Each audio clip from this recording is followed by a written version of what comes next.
A single, resonant piano note, held. A soft click of a light switch. Then silence. "Good evening, my dears. Settle in. I want to talk to you tonight about light. Not the grand, flashy kind.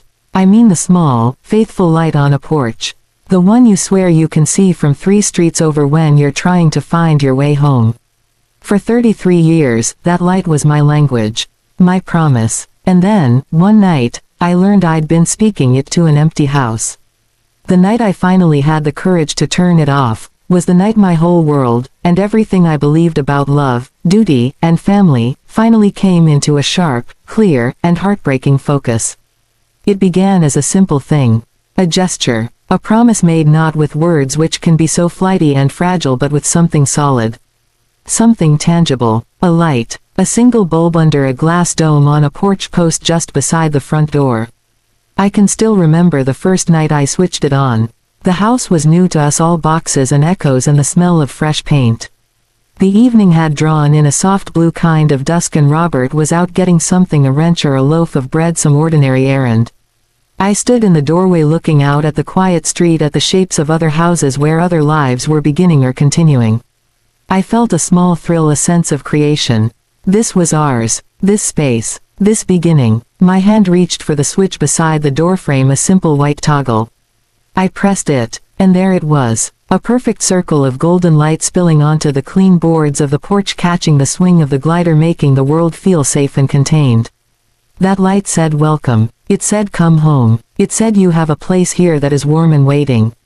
When his headlights finally turned into the driveway an hour later and he came up the walk, his face tired from the day, it lit up not from the bulb but from seeing it. He smiled a real smile. He said, "It looks like home now, Clara." He kissed my cheek right there on that lit porch. And I believed with my whole young heart that the light and the man and the feeling were all part of the same unbreakable circuit. That was the first year. The light was our silent conversation. If I was upstairs with the baby and he was working late in the garage, I'd flick it on so he could see it from the yard, a little beacon saying "I'm here, we're here." On nights when he had church meetings, I'd leave it on as a guide. A homing signal. It was a part of our rhythm, as natural as the coffee pot percolating in the morning. It was an extension of my care. I'd think of him driving down the dark streets and I'd imagine that gold light appearing in his mind's eye, pulling him back to us. It was love made visible. A constant gentle tug on the invisible string that connected his world to mine. Then the years began to layer themselves like pages in a book. The baby became a girl with skinned knees, and then a teenager with slamming doors, and then a woman with a life in another city. The church grew from a small congregation to a bustling institution. Robert's shoulders took on a more important set, his voice a deeper, more authoritative tone. And the light, well, the light just stayed on. Its meaning began to shift so slowly I couldn't mark the day it happened. It was no longer just a welcome. It became a statement, a signal to the neighborhood. The pastor's house is awake. The pastor's house is steadfast. It spoke of stability, of morality, of a family that was rooted and right. People would mention it sometimes. Driving by late after a shift at the hospital or coming home from a trip, they'd say, "Seeing your porch light, Clara, it's like a landmark. It's always on." And I'd nod and smile, a private pride warming me. Yes, it's always on. I am always here. I am always doing my part. But inside the house the air was changing. The conversations grew shorter, functional. The silence between us was no longer the comfortable quiet of two people who know each other's thoughts, but a thick space full of things unsaid. He'd come home later and later. The church business was demanding, he'd say. Souls need tending at all hours. And I believed him because I believed in the work. Because the man who stood in the pulpit was so convincing, so full of conviction. My role, I told myself, was to hold the space. To keep the home fires burning. Literally, that light on the porch became my vigil. My nightly watch. I'd wait until the 10 o'clock news was over and I'd go to the window. I'd stand there in my robe in the dark living room and I'd watch that circle of light. I'd watch moths dance in its glow. I'd watch the shadows of the maple leaves tremble on the lawn. I'd listen for the sound of his car. The light became my prayer. My wordless plea into the night. Tonight, maybe tonight, he will come home while it's still lit, and he will remember that first smile. He will remember the taste of the promise. The light was my language when I had run out of words. It said I am still hoping. I am still here. I am still keeping my end of the bargain. There were storms, of course. Great howling Midwest storms that would knock the power out for whole streets. The house would plunge into a blackness so complete it felt like the end of the world. And what would I do? I would fumble for the drawer where we kept the candles. I'd light one of those big jar candles and I'd carry it carefully in both hands out to the porch. I'd set it right there on the little table by the glider. A flickering uncertain flame, but it was light. It was my post held. I couldn't let the darkness win. I couldn't let the signal go out. Even when the rain would blow sideways and sting my face, I'd do it. Because the thought of him coming home to a dark house, to a house that looked empty or asleep or worse indifferent, was unthinkable. My love had to be visible. It had to be a constant. Even if it was just a frail candle fighting the wind. And then there was the year I was so sick.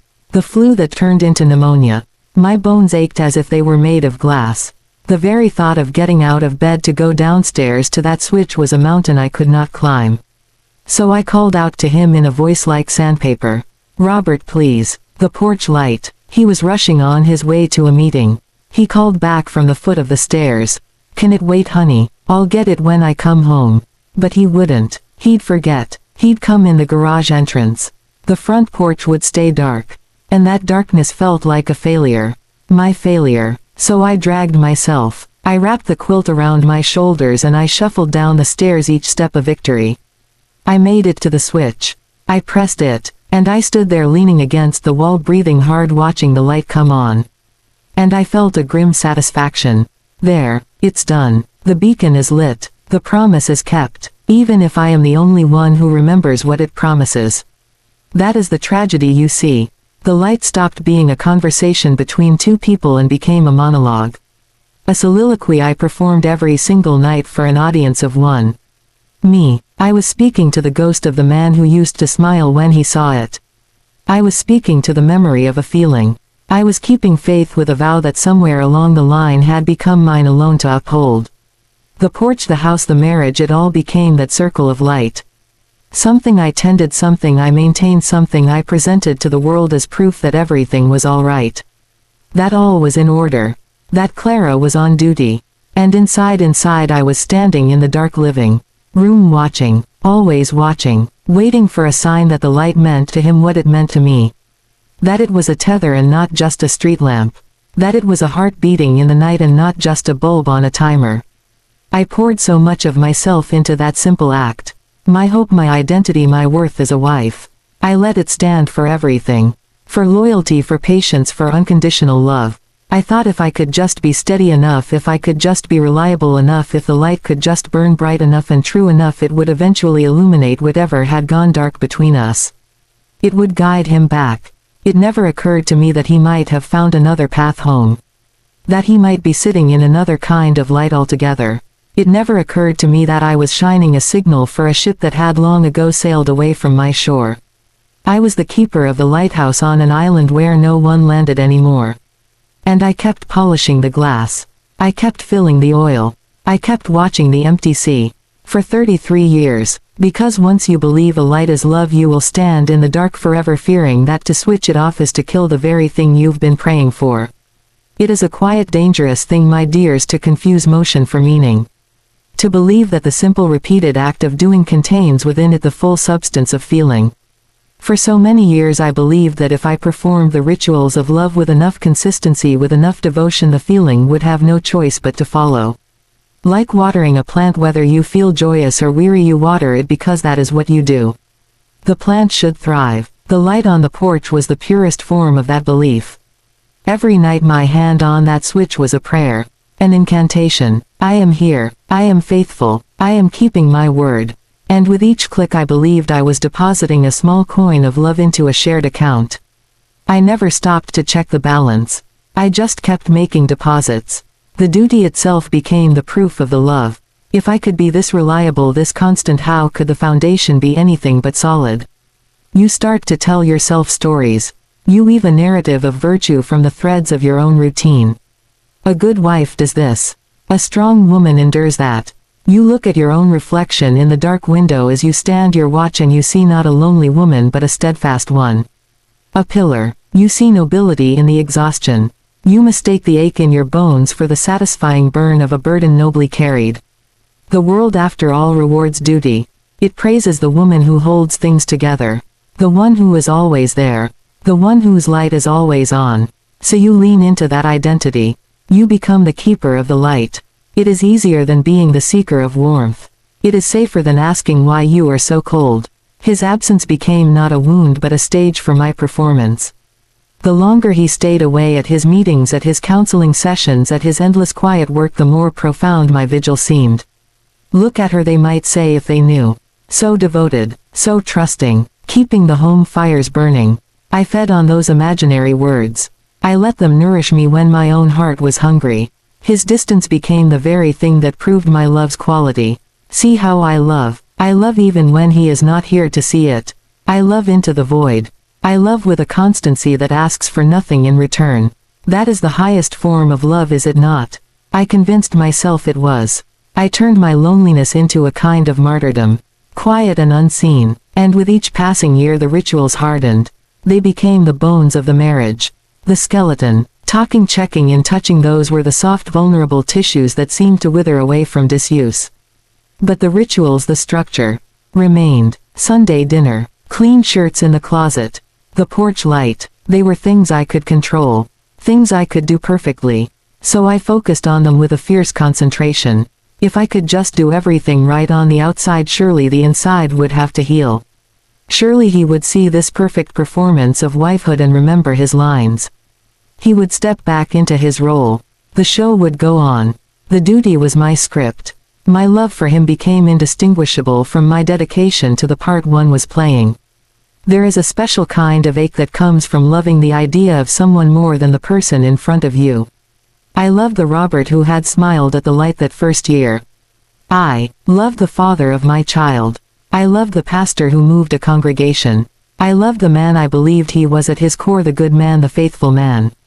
The man in my house who spoke in monosyllables, who looked through me as if I were a pane of glass. That man was an imposter. A tired stand-in. My duty was not to him. My duty was to the ghost of who he had been. To the promise we had made. By keeping the light on, I was keeping that ghost alive. I was feeding the memory. I was proving to the universe that I had not given up on the promise even if he had. The real tangible man coming up the walk was almost an interruption. A disruption to my sacred private ritual of faithfulness to a memory. I built a whole theology around that light. A belief system. The central tenet was this: constancy is redemption. If you are good enough, if you are patient enough, if you are steady enough, you will earn the love you deserve. You will outlast the problem, the drought, the frost. Your faithfulness will be the fertilizer that brings the relationship back to bloom. I never considered that I might be watering concrete. I never considered that my devotion might not be a nutrient but a subsidy.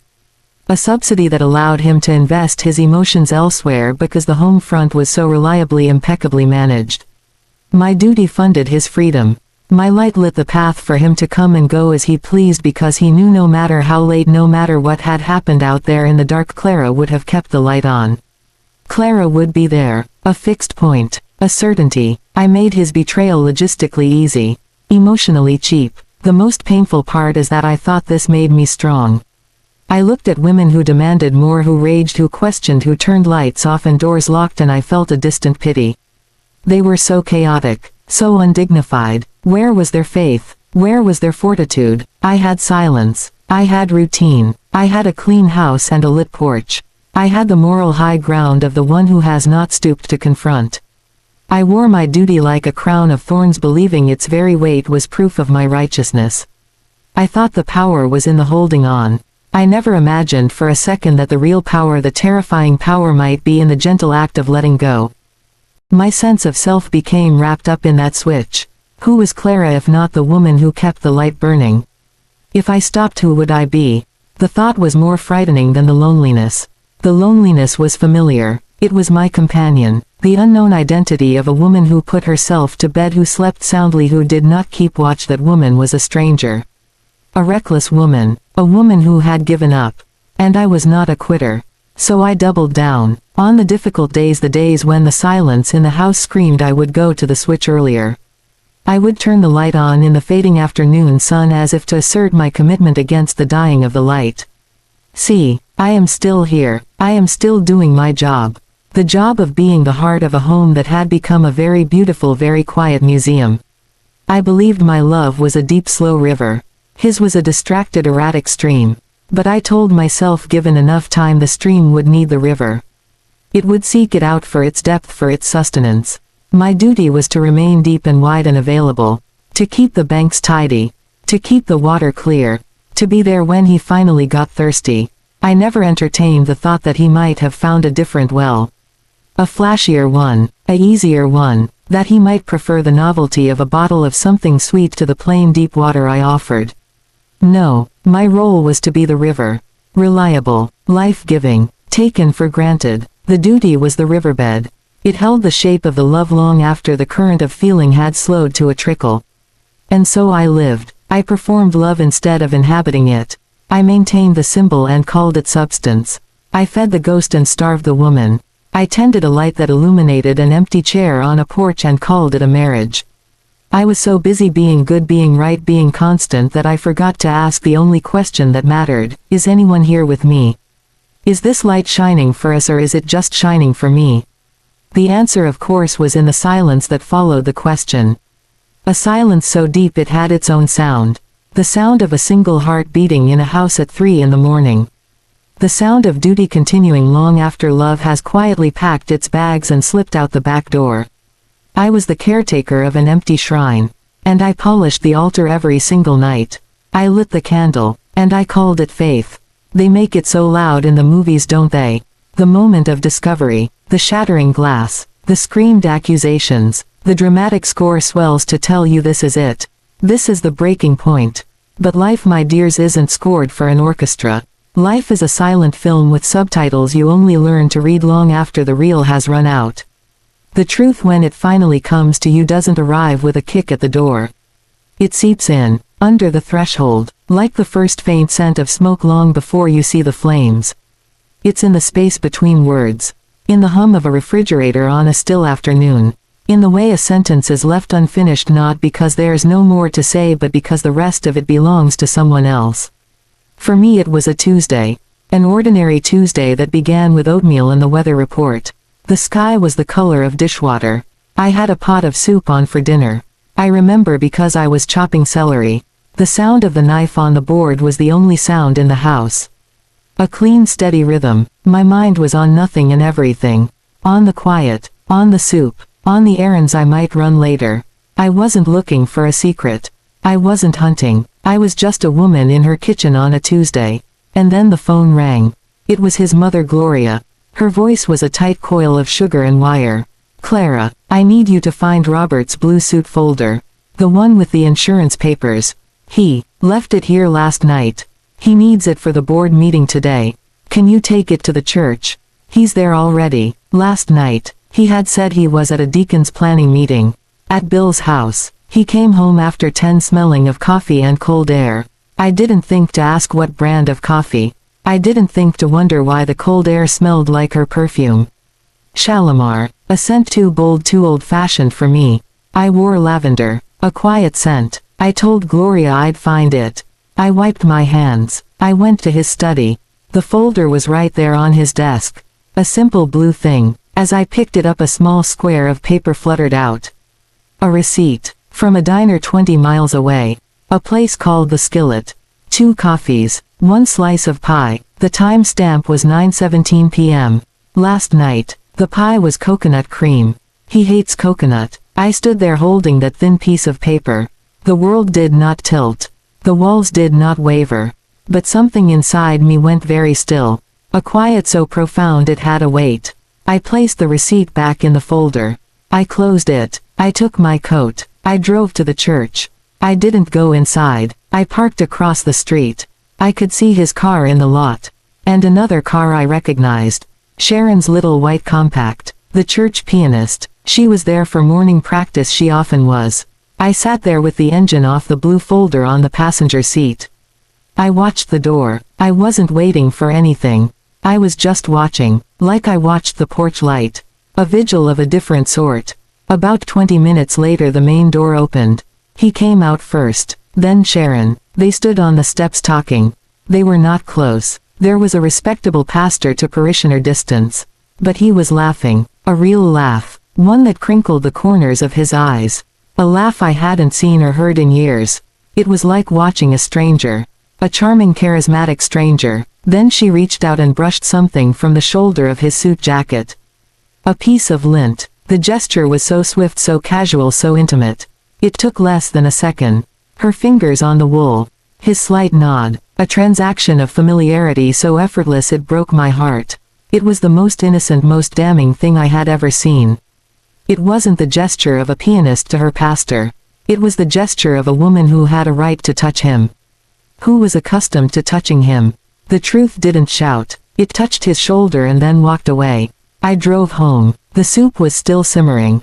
The celery was still on the board. The knife was still there. Everything was exactly as I had left it and nothing would ever be the same. I didn't cry. I didn't rage. I felt a strange clarity. A cold bright light of understanding switching on in a room I didn't know was dark. The pieces began to move. Not falling into place but rising to the surface. The late meetings. The new cologne. The hymns he'd hum absent-mindedly that were her favorites, not mine. The way he'd defend her gently if I mentioned her playing was a little too showy. Oh Clara, she's enthusiastic. Let her have her joy. Her joy. The extra care he took with his appearance on days he knew she'd be at church. The Sunday I saw him from the choir loft watching her play, his face soft and unguarded. I had thought it was appreciation for the music. It wasn't appreciation. It was adoration. The truth was a whisper. It was the whisper of a receipt floating to the floor. It was the whisper of fabric under a woman's fingers. It was the whisper of a lie he'd told about where he was last night. A lie so small, so insignificant he probably forgot he told it the moment the words left his mouth. But those whispers, they gather. They become a voice. A very quiet, very certain voice that says he is not yours. Not anymore. Maybe not for a long time. That night, he came home. He kissed my cheek. He asked about my day. I said it was fine. I asked about his meeting. He said it was productive. We ate the soup. It was good soup. I remember tasting the salt, the thyme, the soft carrots. I tasted every spoonful. I was monumentally present in that moment. I watched his hands, his mouth, the way he chewed. I was studying a specimen. A man who could sit across from his wife of 3 decades and spoon up soup and talk about drainage issues in the church parking lot while his heart lived in a white compact car 20 miles away at a diner that served coconut cream pie. Later I went to the window. I looked at the porch light. Its glow seemed different. Not warm but theatrical. A stage light illuminating an empty set. The truth was now a silent partner standing beside me in the dark room. We watched the light together. The truth didn't demand I do anything. It didn't tell me to scream or pack a bag or throw his things on the lawn. It just was. A solid cold fact in the room. A new piece of furniture I would have to learn to live around. That is how it happens. Not with a crash but with a settling. The foundation of your life gives way not in a cataclysm but in a slow inevitable subsidence. You are standing in the kitchen holding a receipt. You are watching a woman's hand on a man's shoulder. You are hearing a laugh you don't recognize. And the ground beneath you becomes something new, something less solid. You adjust your stance. You learn to balance on the new uneven terrain. The world doesn't end. The clock keeps ticking. The soup needs stirring. And you learn the strange new art of holding a truth so colossal it threatens to swallow the sky while your hands perform the simple ordinary tasks of a Tuesday. You learn that the heart can break so quietly that the only sound is the closing of a book you thought you knew by heart. You place the book back on the shelf. You turn, and you walk into the rest of your life carrying the silence. Betrayal is a stone thrown into a pond. The first splash is the lover. The shock of the cold water, the violation of the surface. That is what the world sees. That is what the stories are about. But the ripples travel far and wide. They lap at shores you never considered. They touch the toes of people standing innocently on the bank. And sometimes, my dears, the person who threw the stone isn't the one who waded in after it. Sometimes there is a keeper of the pond. A guardian of the water. Someone who smooths the surface after the stone sinks. Who pretends the water was never disturbed. For me that was Gloria. his mother, and her complicity was a deeper, colder cut than the stone itself. You must understand, she was not just a mother-in-law. She was an institution, a force of nature dressed in linen and good pearls. She had built her life and her identity around her son. His brilliance was her reflection, his success her vindication, his pulpit was her legacy. And I was the suitable frame for the portrait. The right accent piece. The woman who would keep his home tidy and his public image pristine. I was a part of the project. Never the partner to the heart. She schooled me in this from the very beginning. A good pastor's wife is visible but not vocal. Supportive but not demanding. She is the steady background music, not the soloist. And for so long I accepted the score she handed me. I learned my part. I played it well. The first ripple I felt from her was not suspicion but instruction. It was years ago now. Sharon had just joined the church. Fresh from a divorce. Fragile. Needing guidance. Robert took a pastoral interest. Of course he did. It was his job. But Gloria would say things. Little things. Over our Wednesday lunches. Robert is so compassionate. With that poor Sharon. We must be sure to include her. She needs a family. Then later. People will talk Clara if he spends too much time with her alone. You should offer to sit in on their counseling sessions. Be a friend to her. Bring her a casserole. It seemed like wisdom, like protection. I see now it was triangulation. It was her way of inserting herself into the narrative of their relationship from the very start. Making herself the manager of the secret before it even fully was won. She was laying the track for the lie to run on. When the absences grew longer, when his eyes grew more distant, Gloria's presence grew more constant. She became the explainer, the translator for his silence. Oh, he's under so much pressure, Clara. The church is eating him alive. You must be his soft place to land. Don't nag him. Don't question him. Give him peace. She framed my loneliness as a virtue. My quiet as strength. She was the architect of my endurance. She designed the prison of my patience and handed me the keys, calling it a sacred duty. And I decorated the walls. I hung curtains. I made it a home. The day after I saw the receipt, after I saw the touch on the church steps, I went to her. Not for confrontation. I went for the comfort I had been trained to seek from her. I went as the dutiful daughter-in-law reporting a crack in the foundation. I said, Gloria, I'm worried. I think Robert might be too close to Sharon. There was a silence. Not a shocked silence. A calculating one. Her eyes, which were usually like blue steel, went soft with a practiced pity. She reached across the table and covered my hand with hers. Her skin was cool and dry. Oh, Clara, my dear sweet girl, you mustn't think such things. That is the devil planting seeds of doubt. Robert is a man of God. He is counseling a lost sheep. It is a difficult burden. A burden we as his women must help him carry. We must not add to it with our imaginations. She squeezed my hand. You are the rock. You are the one who holds it all together. If you waver, what does that say to the congregation? What does that do to his ministry? You must be the bigger person. The bigger person. That phrase. It was her mantra, her anesthetic. Be the bigger person meant swallow the truth. It meant smile for the crowd. It meant keep the light on. It meant your feelings are less important than the project. Than his reputation. Than the family name. She wasn't denying it to protect me. She was denying it to protect the ecosystem she had cultivated. The ecosystem where her son was king and I was the loyal subject and Sharon was the court musician. A harmless diversion. A perk of the throne. As long as the kingdom looked stable from the outside, the interior arrangements were irrelevant. I began to watch her with new eyes.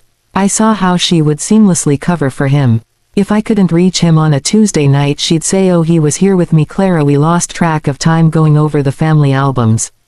She'd produce a detail, a leftover meal, a comment he'd made that proved his presence. She was crafting alibis with the skill of a novelist. I saw how she managed Sharon too. She'd praise her effusively in public, hug her, call her daughter. She made the affair not a dirty secret but an open family secret. A secret everyone in the inner circle was meant to accept and accommodate. The only one not in the circle was me. I was the audience for the performance. The one who needed to believe the lie so the play could go on. The realization was a drowning. It was realizing the lifeboat you were clinging to was tethered to the sinking ship. She was not my ally. She had never been my ally. She was the chief engineer of the vessel called his life, and I was a passenger in a cabin she had assigned me. When the ship started taking on water, her first instinct was to seal my cabin door. To keep me calm and in the dark while she patched the holes for him. Her loyalty was to the bloodline, to the name, to the illusion of the perfect pastoral family. My happiness, my heart, my truth were collateral damage. Acceptable losses in her holy war for appearances. I thought of all the years. The gentle corrections on how to keep house. The reminders of my duties. The subtle comparisons to other more compliant wives. The way she would talk about Robert's needs as if they were scripture. Robert needs a quiet home. Robert needs your support. Robert needs you to be strong. It was never about what Robert and Clara needed.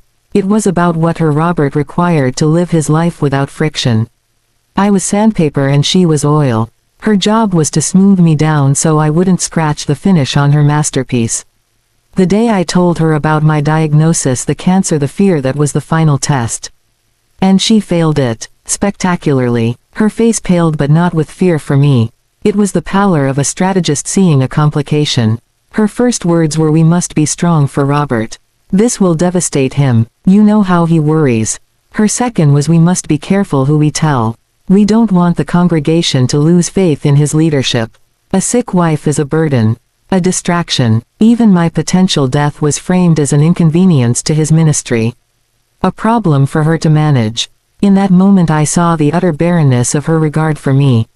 I was a utility, a function, and a failing function at that. That was the second betrayal. It landed heavier than the first. The first broke my heart. This one broke my history. It rewrote every kind word, every shared confidence, every Wednesday lunch. It revealed them all as set pieces in a play she was directing. I had lived for decades inside a story she was writing, a story where I was a steadfast noble fool. And she was the author, smiling benignly at the characters suffering because it served the plot. Because it made her hero's journey more poignant. The accomplice is always more chilling than the thief. The thief wants what you have. The accomplice makes a philosophy out of your loss. Gloria built a theology around my betrayal. A gospel of silence and sacrifice with her son as the central idol. And she preached it to me every day with her words, with her looks, with her relentless pressure to be the bigger person. She didn't just cover for his sin. She sanctified it. She made my pain a necessary offering on the altar of his comfort. And the greatest horror was that I had almost believed her. I had almost let my own life be that offering. The truth didn't just show me a cheating husband. It showed me the high priestess who kept his temple clean. And I had been her most devoted acolyte, polishing the floors while the idol feasted in a hidden room. The betrayal wasn't just in the act. It was in the conspiracy of normalcy that grew up around it. A conspiracy led by the woman who called me family. There is a moment when the waiting ends. It is not a dramatic moment. It does not arrive with a clap of thunder or a flash of lightning. It is a quiet internal shift. A settling, like the final grain of sand that makes the pile collapse. For me, that moment was my finger on that switch. The same switch my hand had found in the dark for 33 years. The porcelain was smooth and cool, a tiny island in a sea of painted wall. That night my touch was different. It was not the habitual reaching of a sleepwalker. It was the deliberate chosen act of a woman finally wide awake. I had carried the truth for months by then. I had held it inside me like a swallowed stone. It sat heavy and cold in my gut. I had learned to walk with it, to speak around it, to smile through its weight. I had watched him live his double life with a kind of detached fascination. I had listened to Gloria spin her webs of justification. I had felt the cancer inside me and fought it and won. I had done all the hard things, the brutal things, the enduring things, and through it all the porch light had remained on. A symbol of a contract I was still somehow honoring. But that night, standing in the foyer after another silent meal, another evening of him lost in papers that were less important than he pretended, I looked at the light through the glass of the front door. I saw not a promise but a lie. A beautiful glowing lie. My hand went to the switch. It was not an angry gesture. There was no heat in it. There was only a profound and absolute certainty. This ends now. The performance is over. The vigil has concluded. There is no one out there in the dark worthy of this beacon. There is only me here in this house and I am tired of lighting the way for ghosts. I pressed it. The click was the loudest sound I had ever heard. It was the sound of a key turning in a lock from the inside. It was the sound of a book closing. It was the sound of my own voice finally saying no. Not a shouted no, a whispered final undeniable no. And with that click the world outside the window vanished.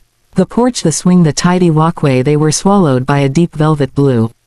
The darkness was immediate and total. It was not an absence. It was a presence. A new kind of silence flooded in to fill the space where the light had been. This was not the lonely silence of waiting. This was the rich, fertile silence of a decision made.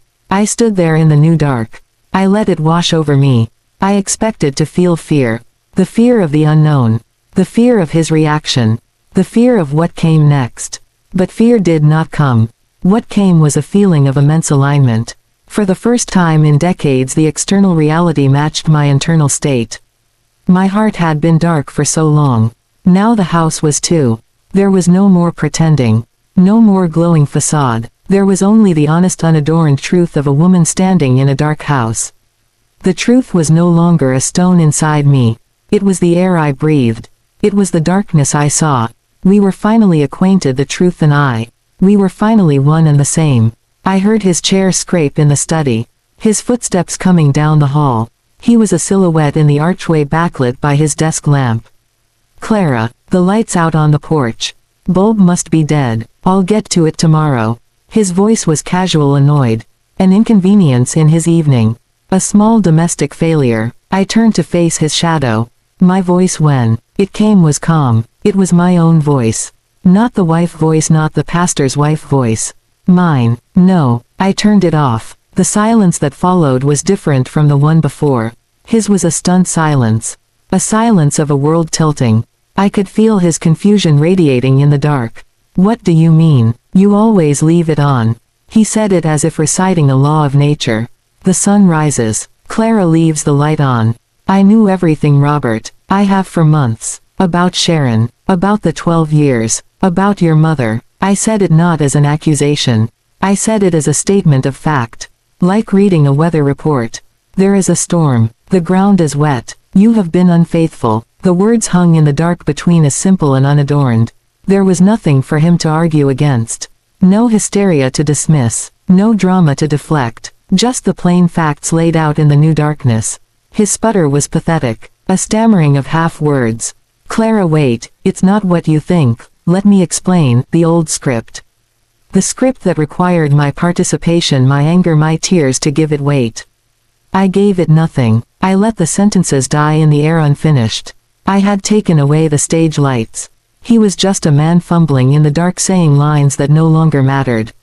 I am in remission. My body is healing. Now I am going to heal the rest of me. You will sleep in the guest room tonight. Tomorrow we will begin the process of dissolving this arrangement. Quietly, with dignity. You will get to keep your reputation. It's all you ever really wanted anyway. I did not wait for a reply. I turned and walked up the stairs. My hand on the banister was steady. Each step was solid. I heard him say my name again from the bottom of the stairs.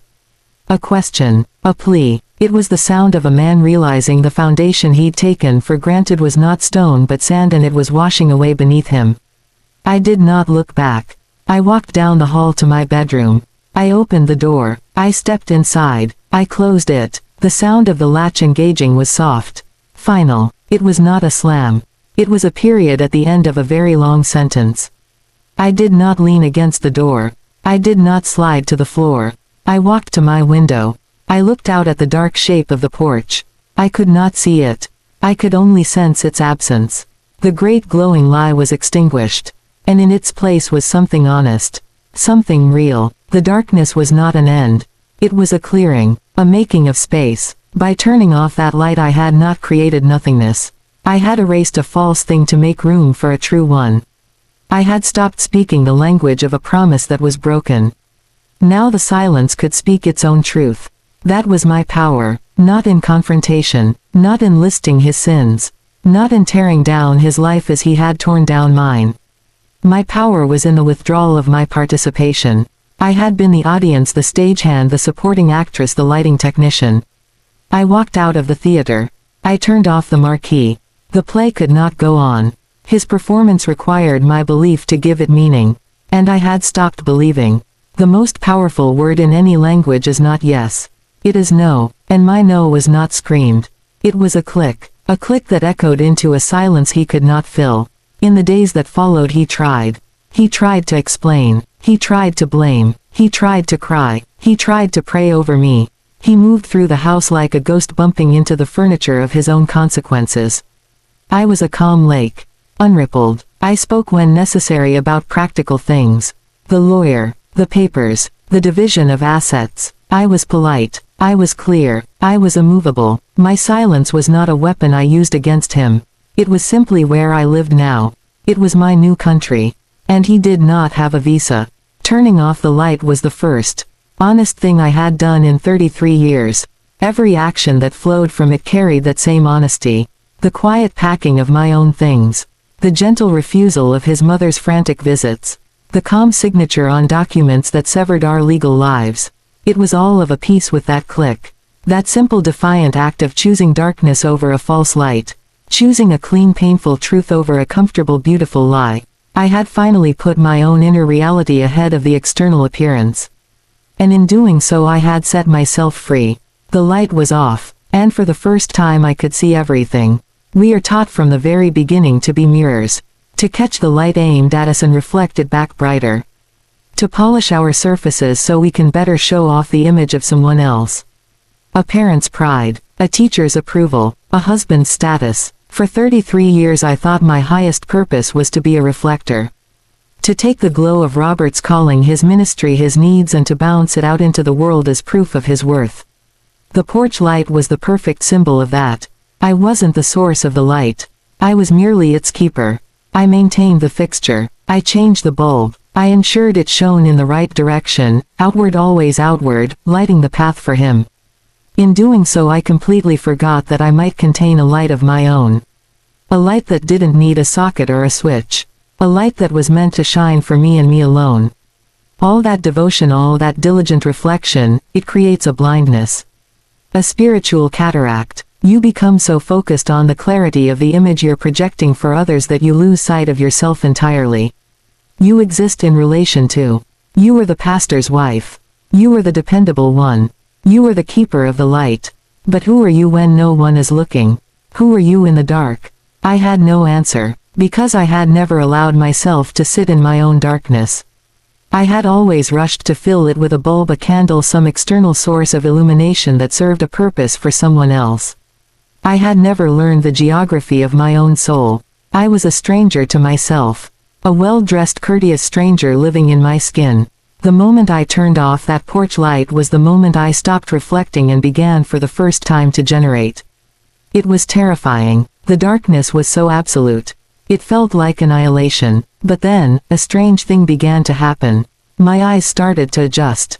Not my physical eyes, some deeper, older sight. In the absence of that false golden glow I began to see the subtler lights that had been there all along. The silver light of my own resilience. The blue light of my quiet intelligence.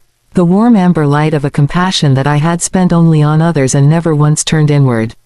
These were not lights you could see from the street. They didn't guide anyone home. They were for interior navigation only. And I was finally home. I was finally the one who needed guiding. I had spent a lifetime illuminating his path.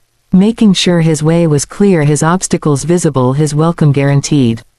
And all the while my own path had grown over with brambles. My own inner landscape had become a trackless wilderness. I didn't know what I liked anymore. What music stirred me. What books spoke to me. What dreams lay dormant in the soil of my own heart. I had been a lighthouse keeper on the coast of another person's continent. I knew the tides of his moods, the weather of his displeasure, the shipping lanes of his ambition. But I had never once sailed my own sea. I had never felt the helm of my own destiny beneath my own hands. The darkness after the click was not empty. It was full of me. All the parts one had shelved. The girl who loved to paint. The young woman who thought she might go back to school.